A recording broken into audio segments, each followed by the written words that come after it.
Hey everybody, welcome back to another video. I hope you guys are all having a wonderful Monday. Today I'm going to be giving you some tips on how to sell your Crested Geckos faster and easier. This is kind of a part 2 to my last video, which if you haven't seen that, I definitely recommend checking that out. But I'm also making this video because I've noticed a lot of people struggling as of late to sell their animals. So if you watched my last video, you'll know that the average time to sell a juvenile Crested Gecko right now is somewhere between 30 and 70 days depending on morph. And you'll know that that's been on the rise over the last couple years. So why is that happening? Well, one of the big reasons is competition has significantly increased in just the last year alone. Last year around this time, there was roughly 1,000 geckos for sale on MorphMarket. At this time, a year later, there's close to 2,800 for sale, meaning that it's more than doubled, almost tripled in 1 year alone. So that's a lot of added extra competition when trying to sell your Crested Geckos. So hopefully these 5 tips can help you sell them a little bit faster and a little bit easier and get hopefully the edge up when trying to sell your animals. But there's a couple things you need to do before I give you these tips to hopefully help them work a little bit better and so that you can fully understand what I'm about to tell you. So the number one thing you need to do is kind of understand the Crested Gecko market and where it's headed as a whole, just kind of in a general scope. And the way you can do this is by checking out my last video, why some Crested Gecko morphs have tripled in price. That video we go really into depth on prices, price history, days to sell history, other things just in general about the Crested Gecko market as a whole. I think that's very, very important to understanding these tips. So if you can, go watch that video. It's about a half an hour long, but there's a lot of good information in there as well. Another great video that you can watch is how to price your Crested Gecko by Wally over at Supreme Gecko. That's a little bit different than the one I made about the Crested Gecko market. It's more similar to this on how to sell your Crested Geckos, but there's a lot of great things in his video that I'm not going to cover. But that's about a 20-minute video as well. I will leave a link down below in the description to that. I definitely recommend checking that video out. I thought it was very interesting and there was a lot of good points in that one. The next thing you need to do is hopefully have a basic understanding of Crested Gecko morphs and what makes them valuable. You know that a female is going to be more valuable than a unsexed juvenile. You know what makes an extreme harlequin worth, more money than just a regular harlequin. You know that lily whites need more white, etc., etc., etc. And luckily for you, I've made tons and tons of in-depth videos on this over the years. Just what makes Crested Geckos more valuable, what to look for when buying a Crested Gecko, which is the same things you'd look for when selling a Crested Gecko, all those same things. And if you don't want to watch my videos, you can also go online, go on MorphMarket, go on Facebook, social media, look at Crested Geckos that have sold and what they sold for. And I think you'll get a good idea of, just a general understanding of the morphs that you're trying to sell. And the last thing that you need to do is sit down and think long and hard about your personal goals. Whether you're a beginning breeder, you're an experienced breeder, what are your goals? Are you going to just do this for fun? Are you kind of new to it? You just want to pair 2 geckos together to see what happens just because of the experience? Or are you doing it for a hobby?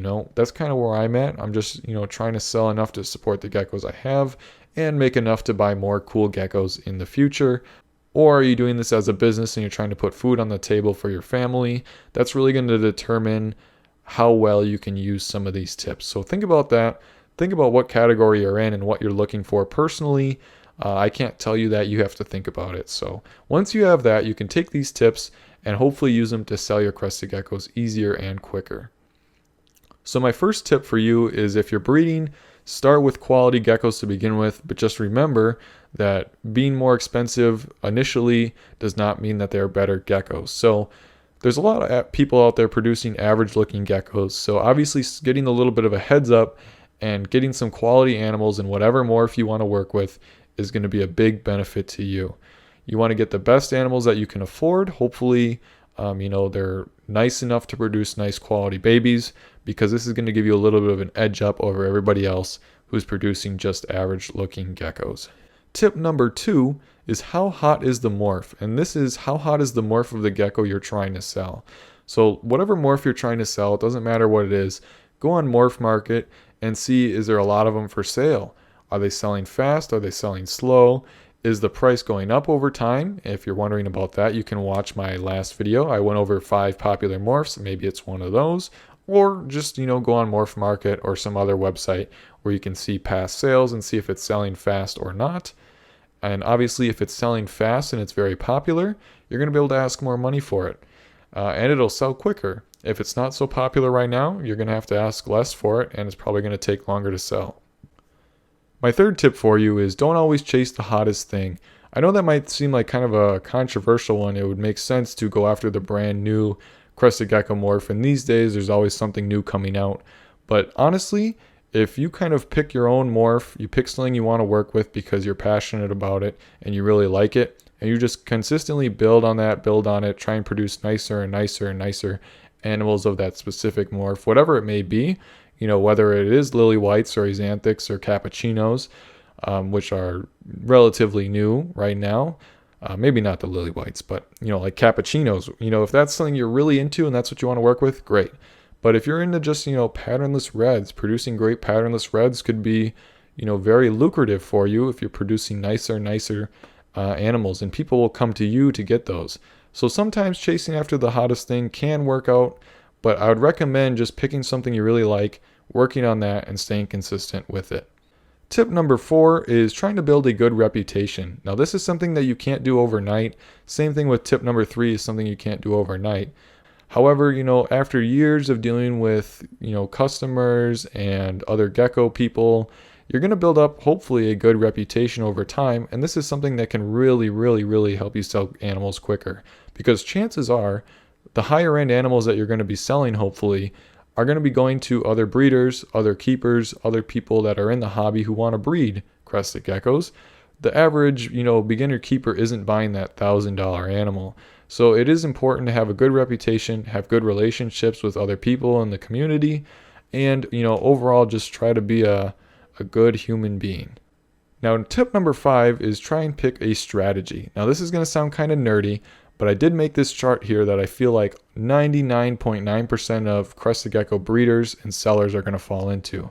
So we have different colors, but don't look at the colors right now. Just look at the categories. So we have undervalued, fair market value, and overvalued. I feel like personally, if you look at almost any breeder, you could put them in one of these categories, and let me explain them quickly. So undervalued is people who will sell their geckos for less money, and they will sell faster. Fair market value is where the majority of people fall. They're going to ask, an average price for their animal, and it's going to sell in an average time, which right now is pretty long, 30 to 70 days. And then there's the overvalued category, which is a different sales strategy. And I'm not saying that any of these are bad, but these are all different strategies that people have had. I'll give you an example of one.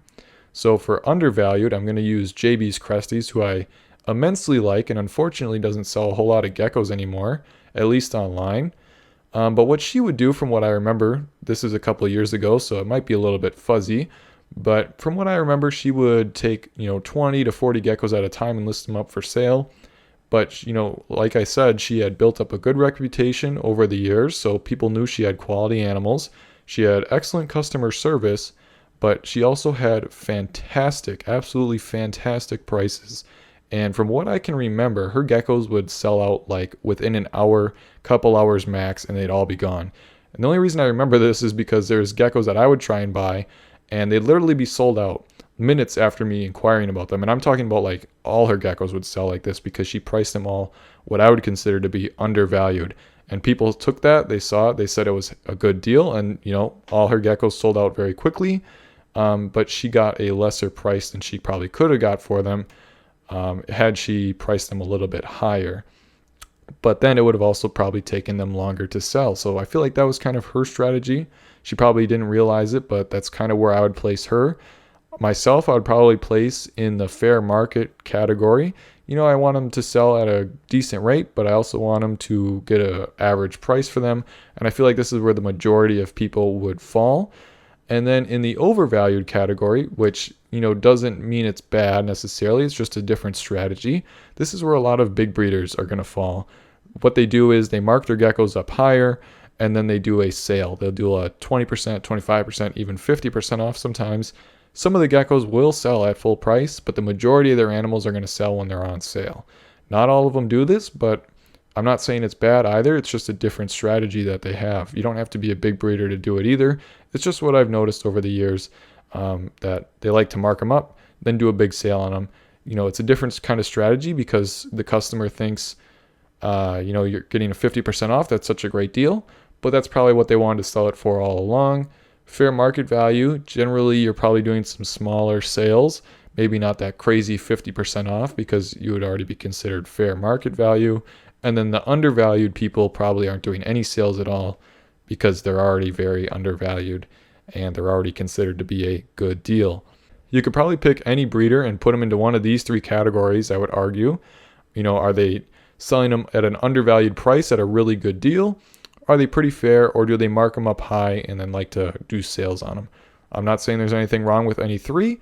It's just different strategies to selling your geckos. So maybe you have one of these strategies in mind that you'd like to do. You can try a whole bunch of different things. That's the great thing about it.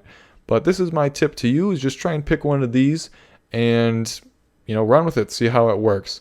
And with that being said, that's going to be all the tips I have for you today. My kind of bonus tip, I guess you could say, would be just really pick what you want to work with and stick on that path. Really focus on it, and people will come to you and buy your animals, and you won't have to worry about selling them.